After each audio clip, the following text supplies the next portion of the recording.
Hi, everybody. Welcome. Hello. To Girls Night Online. This is my husband, Pino. I'm Karen. For those of you that we don't know, we have been in the restaurant business for the last 35 years here in Ocean City, Maryland, and we recently retired, and we're very happy, but we still like to entertain, so we still love doing things like this. And with COVID, obviously, we haven't been able to do much, but this is great, and we are inviting a few friends over later to enjoy these pizzas. Wish you could enjoy them with us, but sorry about that. But it's Father's Day coming up, and we wanted to do something that maybe you could do at home. We're trying to keep it simple. We gave you the dough recipe, and you want to make that by tomorrow. We can talk more about that later. We're gonna have question and answers. Pino is the dough master here. Our first business was a pizza, little pizza joint, so it's called Pino's Pizza. So Okay. it's just something we really love to do. So he's gonna talk a little bit about the dough, and then we'll move on to the pairing. Very good. Hello, everybody. So basic on the recipe that I gave you, you would get 4 dough balls, which they are 14 ounce each. And mainly to get the best result, I make the dough, let's say in the afternoon, I let it rise a little bit. And then in the evening, I will put it in the refrigerator, and I take it out the next day, a couple hours before use. However, I try to use a plastic container. If you have a lid, or if you don't have a lid, try to use a saran wrap. You want to seal the dough so it can rise. Here's a couple other tips that works better at home. Normally, to get the best results, the pizza, you want to get the bottom. So I was going to make one without sauce, without anything. Just put it in the oven. I want to show you. I put it in the oven, maybe well, this oven it cooks very fast, so I'm going to do really quick. So to show you that basic, what we're going to do is make a shell.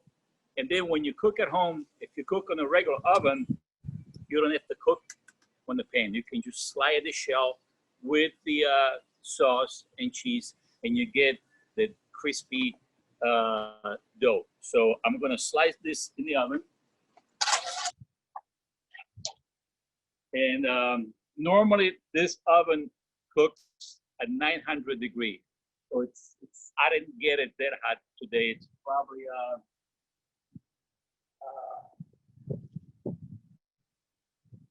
it's close to it. It's 800. So I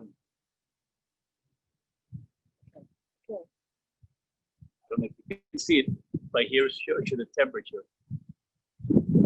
Now the dough is ready. I'm gonna take it out.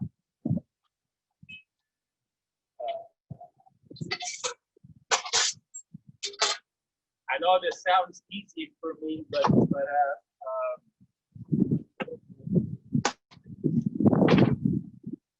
Now you have a pre-baked shell.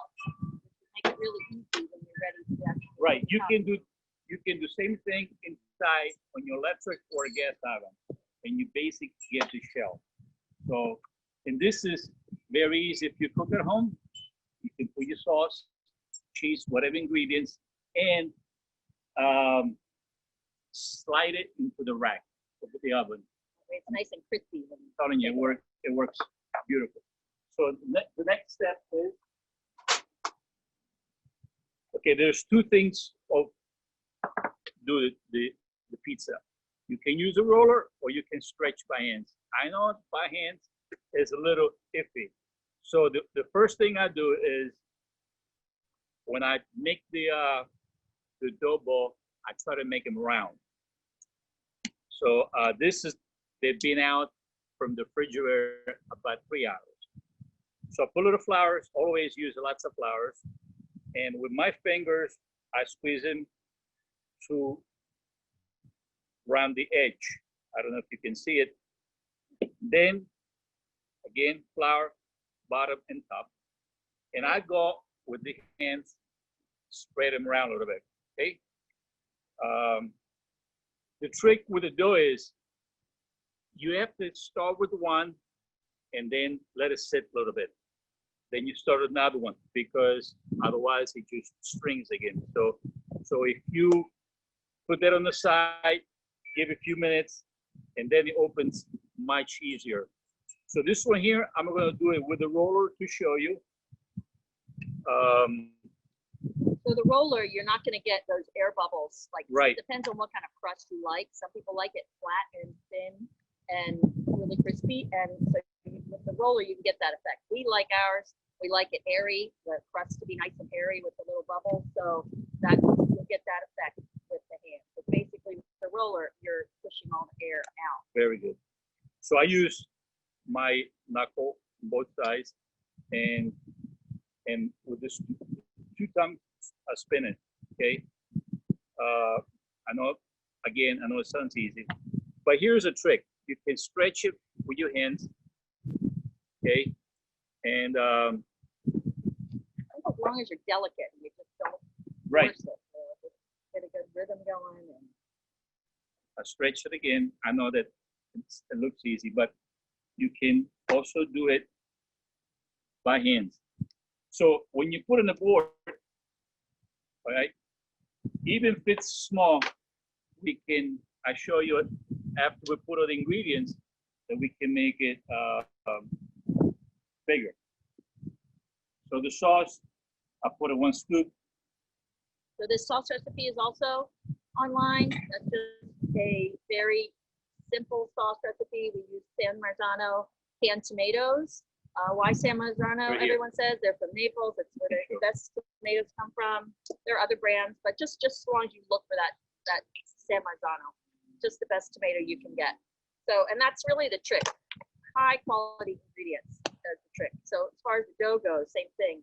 Pino didn't mention, but the flour that we use is the 00 Cappuccino flour, and again, just the best flour you can get. And these days you can get you can get that at the store, maybe not around here, but you can get it on Amazon for sure. And okay, 1 second. Here's the cheese, but I want to show them now. Okay, so this is the pizza. Okay, so I just put a little fresh mozzarella. Now what you can do is you can stretch it, and it stays. You can stretch it as wide as the board is. As you can see, I'm gonna put a little bit more. Perfect. There we go. So that's our perfect pizza. We don't like too much sauce and we don't like too much cheese. We like it that's just how we tend to like it. But it depends on what you like. But you don't want it to be too heavy, or else you're gonna have problems getting it in and out of the oven. Pizza, it's about preference. Some people like extra cheese, some people like extra sauce. Now here I'm going to show you summer pizza with fresh tomato, little green onions, little fresh basil. That's what I put. If you want to put a garlic, it's up to you. Basically what you would do with like a bruschetta topping. So we like the traditional margarita is with fresh tomatoes. So that's what we would call that in Italy, the margarita. Sometimes you see it sliced tomatoes. We'd like to chop ours up. It's just easier to eat when it's chopped up like that. Okay, so we're gonna stretch another one. Right now you're getting some great tomatoes, just starting to get some really good tomatoes locally. So take advantage of that. So with that simple sauce and cheese pizza, This looks we're gonna pair that with a really simple beer. So Stella Artois is the #1 Belgian beer. And I'm gonna pour that in a nice chilled glass. And really the only time we drink beer is with pizza. It's just, pizza and beer goes together so well. So both of the beers we have today are a minute and a half. Voila. Oh, minute and a half. Wow, that's quick. A little sip of Stella. You want to show? So you can see, there you go. It is yummy. It's very good. So again, it's a Pilsner lager, a very light Pilsner lager. And again, Cheers. in summer, when it's hot out, a good Pilsner lager, a light one, is just crisp and refreshing. Okay, next, I'm going to do really cold. next. So I just stretch a little bit, And this one here, I'm gonna just do the whole thing by hands. Again, I let it sit. So when I stretch with my hands, I try to turn one, if you can see, and then I pick it up with my fingers, and at this point, I go with my knuckle and turn it a couple of times, and I'm gonna let it sit, and I'm gonna start another one, and it makes easier to really stretch the dough without the roller, but you can do it as you prefer. You can start with a roller and then go by hand. This one we're gonna do summer pizza with fresh mozzarella and fresh tomato, chopped up tomato. I'm gonna pair that with pepperoni. Believe it or not, Karen, she can make a good pizza too. I've made plenty of pizza in my day. So another thing we really love to do when we go to New York, we have this thing, and we go. So for one day, we'll go probably 5 different pizza places and just go place to place and just have a pizza day. And we love it. We just love looking for the best pizza. It's just okay. So if the dough doesn't come around, no problem. If you wait a few minutes, you can turn it in any way you want to. See it? Now again, it's not big, but once I put ingredients, I will stretch it again. So this, we're gonna do some fresh diced tomato with, did you show the buffalo mozzarella? It doesn't get no better than that. That's the truth. But it has a lot of water content, so you have to be careful and not use too much, because it can make your crust a little soggy if you put too much. So that's why it's good when you see people mix it. You mix it with other cheeses, other mozzarella. So here it is that I blend it a little bit, but once you cut it, it releases all the water. So as I'm using right now, it does not give any water. So this is between fresh mozzarella and buffalo mozzarella. Okay, the difference is on the flavor, on the taste. So actually, sometimes we like to put burrata also on top. Now that's super watery, so it can be a little tricky. But today we're just sticking with the buffalo mozzarella and the fresh. Burrata, it's good, but it's it's too watery. So one thing that I forgot, just a little bit of oil, so you can a little fresh basil from our little garden. Right. One thing nice about when you retire, we started a garden, so we've got all kinds of stuff coming up here shortly. So you see the difference now? I open it up, but you can pull it easy. But it's also about quality versus quantity. You don't want to make it too big and try to get more slices out of it, because then the crust isn't going to be good. It's just got to get the right consistency. So that's just going to have a nice crust. It's not going to be too thin. It's going to work well for you. It's not going to, if you try to get too thin, you end up with a hole in the middle. So next I'm going to show you the one that we pre-cooked. How easy it's going to be to finish. So what temperature do you recommend in their oven? Like, I think regular traditional ovens go up to 500, I think. So that's probably. Yeah, I mean, which is going to take longer to cook. If you have a conventional oven, it's the ultimate, because circulates the air. If you just have a regular oven, you have to watch, because the bottom.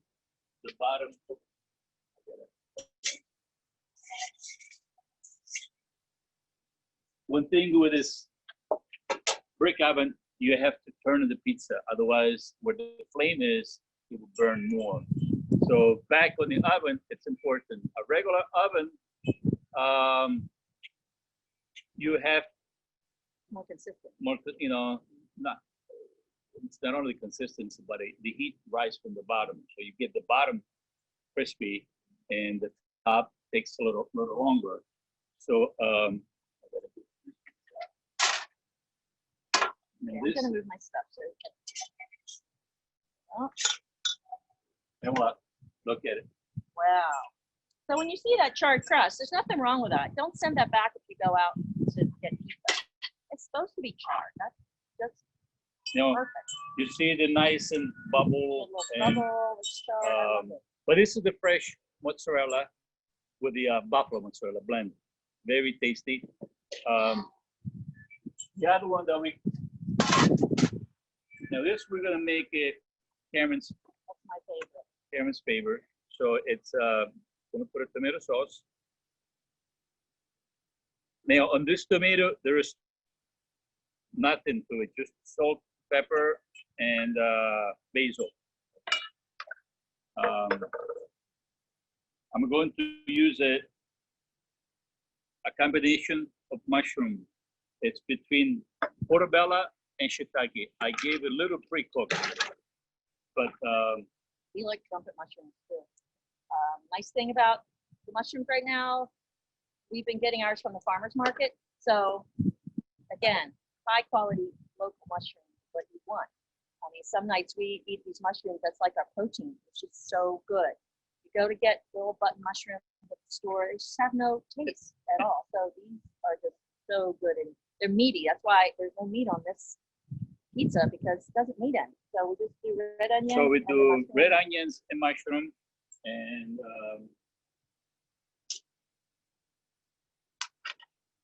okay, so I gotta talk about the pepperoni a little bit. So just a real quick thing on the pepperoni. So the pepperoni is also a Pilsner lager, and it's just a little bit heavier, so it's not quite as light as the Stella. Pepperoni is one of the top selling beers in Italy. Pepperoni and Moretti are right up there at the top. Pepperoni is made in a town called Bergamo. It's in northern Italy. So a neat little story to that area. They have a cornfield, and they call it l'Isola di Mais. So it's the island of corn, and it's this microclimate in northern Italy, right near the Alps, that never freezes. So they grow corn all year round, which is really rare. The corn gets irrigated by the melting of the snow from the Alps. So it's just a really neat area, and it creates this beautiful corn. So again, high quality ingredients is what makes pepperoni number one. Gives that little more golden color. You saw the Stella was a little lighter. That's what gives it that golden hue. And it's just, no wonder it's one of the top selling beers. Again, keep it cold, great on a hot day. Back to the dough real quick while he's busy. So it's not simple to make it. So if it's too overwhelming for you, you can go to your local pizza shop and pick up dough balls. You'll call them ahead of time and say, hey, I'd like to pick up dough balls. You have them. Our restaurant that we show, Sells dough balls right now. They just let me know that you order by 6 o'clock tomorrow. If you call in, they actually do a pizza kit. So that's a way to bypass the whole dough making process if it overwhelms you, if you don't have the time. And it's a fun thing to do with young kids, just playing around with the dough, let them make their own pizza for dad. I think it's really cool, and you're not going crazy trying to make perfect dough. So anyway, sells them, any pizza place. If you just call them ahead of time and say, I need some dough balls. Well, they probably hook you up with sauce and cheese too. Oh, there it is. That's my favorite. That's my absolute favorite pizza. But the dough, it's you can use all-purpose flours. The trick is to if you make the dough, put in a plastic container, not stainless steel, plastic. Put a lid, the nut, saran wrap, and wait till the dough rise. Once it rise, you take it out and knead a couple times. Put it back, put a lid, put in the refrigerator. Next day, you take it out a couple hours before, and you cut it in dough in 14 ounce, if you want a 12 ounce, whatever size you want to do. This is our 14 ounce right here. So, and believe me, it's you get the same results, you know.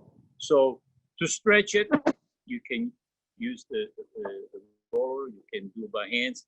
But as I showed you before, once you put on the board, I mean, if you're at home, of course, you cannot use the board because you cannot slide it inside the oven. But you can put it in a pan. Even if you got a square, you can put it either one, a square or round. And once you put the ingredients, you can slowly bring it to whatever you want to, you know, it's round or square. And but if you pull it, it will break. So, but if you're at home, the best way to do is pre-cook the shell, and then if you just slide it inside the oven, and you get much better result on the crust. And I was gonna make another one, the ultimate with meat lovers. You know, dads love their meat, so meat lovers would be probably dad's pick. Yeah. But I had to give my favorite, and it's also vegetarian. So all the first three were all vegetarian. So just back on the pairing, I like to drink that pizza with the mushrooms and the onion with a really good rosé, especially in June. I mean, I think we've been drinking rosé too. This is great when it's warm out, and this is actually from Alexandra Valley Vineyards, which is in Alexandra Valley, Sonoma County. We've never been to that vineyard, but we really would like to go back. It's in a really cool area that we really love, right near Simi, which we've been to many times. But it's a little town called Healdsburg, and northern Sonoma, right along the Russian River. So this rosé, number one, it's got a great hue to it. So it just sort of pulls you in. Rosé speak to me with the hue, so it's just perfect. It's not too pink. I don't want it to be too pink, because that sort of tells me, just the ones I've tried, I don't care for it. A lot of times they're too sweet. But this is just one of the top selling rosés that's made here in the States. I mean, I love a good French rosé, everybody knows that, but it's a great California rosé. So, can I interrupt you 1 second? Okay. Okay, so what we're gonna do is meat lover. Okay, we're gonna use for standard pepperoni. Okay. Yesterday I got 1 pound of fresh ground beef. Grass-fed ground beef. Again, high quality. There was some local farm that we were, you know, able to get it, and I cook it, ground beef. So I'm gonna top it in with we have some guys coming over later that are really gonna enjoy this pizza. On top of that, I also have some fresh sliced prosciutto, and I'm gonna top it with. Normally, I put it right at the end when you pull it, the pizza out of the oven, but I wanted this to get crispy. And again, you can put as much as you want, or this is up to your preference. So, and voila, there she is. I stretch a little bit, and there is this rosé. It's got the best aromas, just melony, strawberry, mint, a little mint. And just lingering. I still get the melon, but you know, it's not sweet. So don't be afraid when you see that description on a wine. It doesn't mean it's going to be sweet. It's still nice and dry, crisp, very mineral. A lot of minerality to it, so that's what I like in a rosé, and it's just lovely. So again, really reasonable, in the teens. Westo Bottle Shop here has it locally, but I picked a wine, a vineyard that you could easily find anywhere. So Alexandra Valley, you can find anywhere. Great story. They've multi-generational company, been in business for probably 50 years, come a long way, started right at the bottom. Started their cab, we'll talk about a little bit, was their first wine. Started just giving it away to friends, and there. So just had a couple kids that were really passionate about the winemaking, and still carried on today. So really cool company. And they're sustainable. They've gotten stamped for sustainable, which is hard to get. So we like that too. Also, I would like to say, I don't mind some time to show how to do the dough. You know, this way you get an idea. I can do. Maybe we'll make a video of him actually making the dough and put it up online. That way. Here it is. Look at it. Oh wow. This is the difference when you get a prosciutto crispy. It's amazing how fast these pieces bake. It just always amazes me. There you go. But it's got to be thin slice. If it's thick, it doesn't work as well. It's got to be thin and makes nice and crispy. But the beauty is the dough always gives the little beautiful crispy edge that makes a big difference. Okay, so Pino loves his cab, and he loves his Alexandra Valley cabs. So Simi, his favorite cab, everybody knows that, is from Alexandra Valley, which is the appellation. So he also likes this. It's got a great color. It's got some legs. Smell a little spice, a little dark cherry.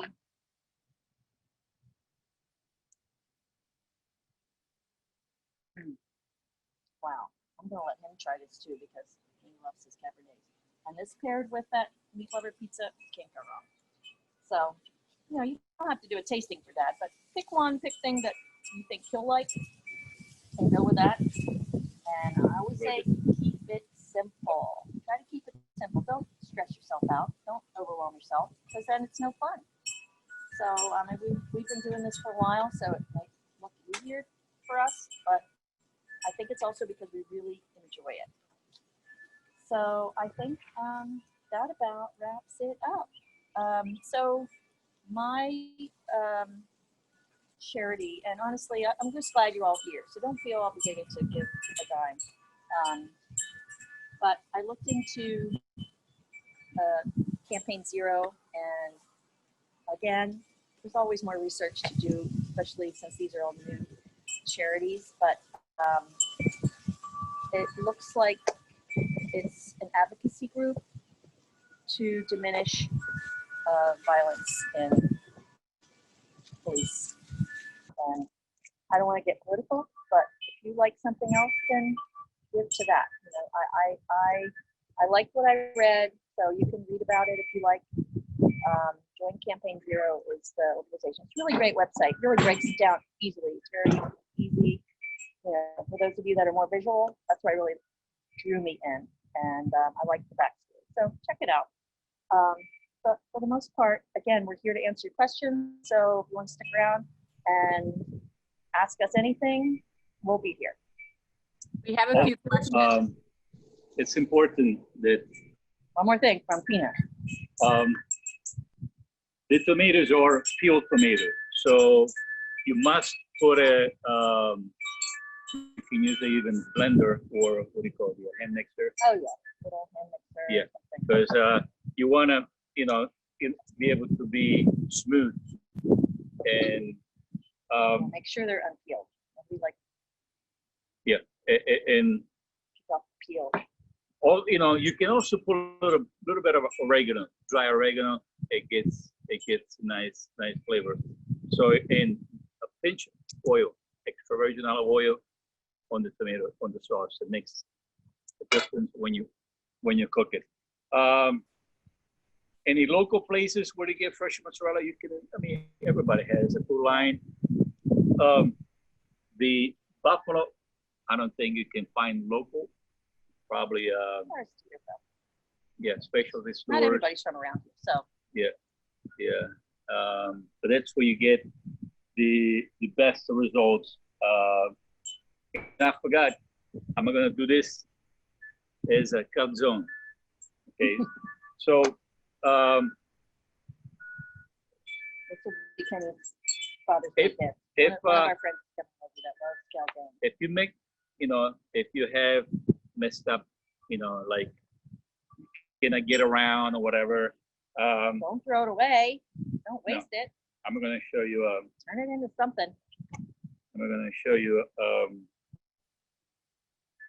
You can actually have like the regular pizza, full of sauce and everything. So can I start asking questions? How do we do that? Yeah. Okay, you can start with the questions. Okay, great. So the first one, what temperature do you recommend cooking pizza in a convection oven? What type of what? What temperature? Oh, if you're in your oven, Yes.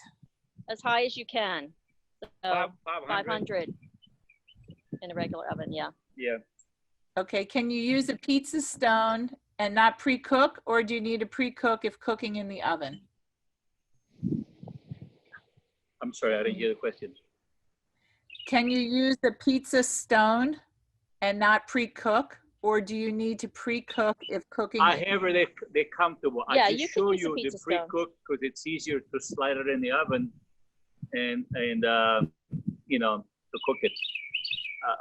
But if you if you use it, if you cook the pizza on a stone, or you don't really get that much of a crust underneath. So, but however they feel comfortable. Okay. I also want to show whatever I had. This is actually was going to be a pizza, but I'm going to turn into a calzone. So I'm going to flip it like that, and Yeah. And there you go. Making sure you seal the edge so nothing will come out. And that's it, like that.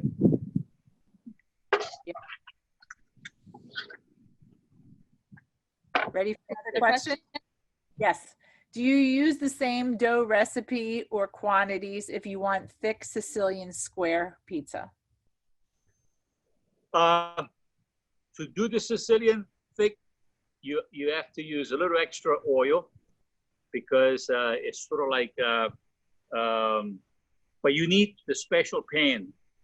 You need a thin square pan. That's how you cook the square Sicilian pizza. So, and the more the dough rise, the more the more you get the flavor. If you want a thick pizza, but we could do next time in a Sicilian pizza. I didn't think about it. Otherwise, So just a little oil will make it. little extra oil because it gives the crispy, because the Sicilian's thicker. Okay, great. And we have several people who want to know, what is the name of the rosé? Oh, so Alexandra Valley, I'm sorry. So it's Alexandra Valley. So the rep that I use, she chose this because it's actually a rosé of Sangiovese. So Sangiovese is the Chianti grape from Italy, from Tuscany. So that's why we chose this. So it's a rosé of, so if all your rosés are all going to be a little different. Some are of a Pinot Noir grape, some are of this is a Sangiovese. So that's why we liked it. It had a little Italian backstory to it. So. Okay, And you have again, a lot of people in the you have high teens, this I think retails for about $24.99. So both wines are really reasonable. There you go. Oh, there's your calzone. It's already ready. beautiful. I wish you guys could try this. So we haven't eaten anything in front of you because it just doesn't seem right. Thank Yeah. you. But you saw the way we did this. Basically, you flip the pizza, and half moon, and then just you know, So, yeah, edge the corner and just put it in the oven. And you can even do that easily on a pan and just put it in directly with the pan in the oven. Yeah, because that can get heavy. That can be a little scary, Yeah. maybe getting in and out of the oven. So you're getting a lot of requests if you'll come back and teach them how to make the dough. Yeah. Yeah, Sure. yeah. There We go. will have the mixture, the flour, all the ingredients, and if they wanted to do it at the same time that we show it, this way they can practice. They can watch the video because we do from scratch, and We can do it together. we do it together. Excellent. I Not think as hard as it sounds. made a lot of people happy. The only thing that would make them happier is if they could come to your house and They eat some of the Eat it. Yeah. Does anyone have any further questions? I don't see any more in the chat. If not, you can unmute yourself and let's see. It's hard finding yeast in Florida right now. I'm sure that's right. Yeah. Oh, yeah. how long does dough last in the refrigerator? How long? About a week? So what? A week. Dough lasts in the refrigerator. No, because I wouldn't keep a week. I would say 3, maybe 4 days the most. You know, but it's always the best to use the day after, and you get the best results. You know, yeah. But I think it's a good idea if we're gonna make it together. This way, they see the salt, the sugar, and everything that goes in the dough. And we're just gonna get an all-purpose flour, so the symbol. Thanks, guys.